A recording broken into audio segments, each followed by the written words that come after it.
Okay, hey everybody, Dan here, and it's thankfully the first day of October. September basically sucked. Shorts, longs, it didn't matter. It was a long damn month. So I was noticing today that IBD had put out Mattel as a stock that was close to breaking out. Looks really good. It's on a buy alert and all that. It's at a proper buy point here of 22.64. Now, the high here this is on Friday, is 22.30. My bet is if we go back to here, it is 22.44, and that's kind of the high. We're going to go all the way back here. 22.64 was the high here. And so what this method is doing is it's looking clear back 45 days, 46 days to get this last high. Now, that's all well and good, and last thing I'm going to do is criticize Bill O'Neill and his approach. You can't do that. It's like somebody who can't throw a spiral saying Tom Brady was a bum. Okay, you just don't want to do that. But with that said, I've got a better one. See, if you're trading Mattel, now they report earnings on the 24th, so what's that in 3 weeks, almost 3 weeks? I don't know if this thing's going to have a chance to set up between now and then. The bands are a little bit wide for me, the way this thing is trading. Here's the one I liked better and one that we have on our active trade list, Meta. Now, on this one, I can look back here. I don't need to go back to here. I can look back here. In fact, I'll get that out of the way. The high is 312.87. So I could say that our entry point here, we'll say 312.87. So if it breaks out above 312.87, that's just right here. That's kind of all I need right there. I don't need to go clear back to here because what I'm looking for on this is this kind of a base here.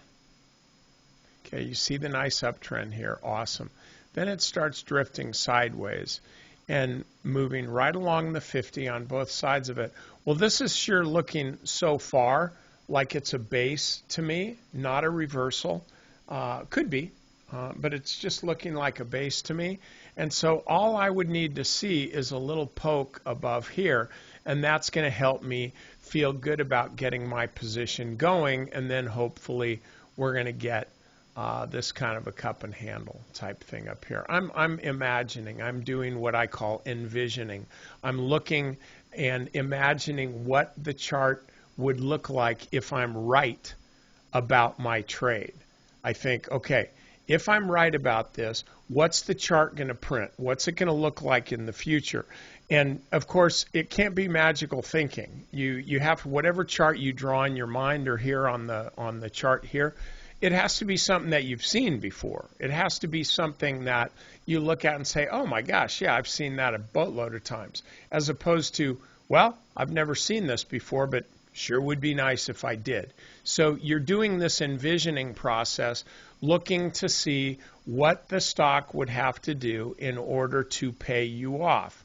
And so I would look at this level as an entry point, 312.87. But wait, there's more. I took a position, and I know a couple other people did as well in our trading forum. I took a position on this here. We also had some back here, but we got stopped out on a pretty tight stop. That's trading. But I actually took a position here. I'm anticipating a breakout, but I'm not predicting it. But I'm saying, you know what? I like the way this is trading. The market's kind of crappy, but this is holding up okay.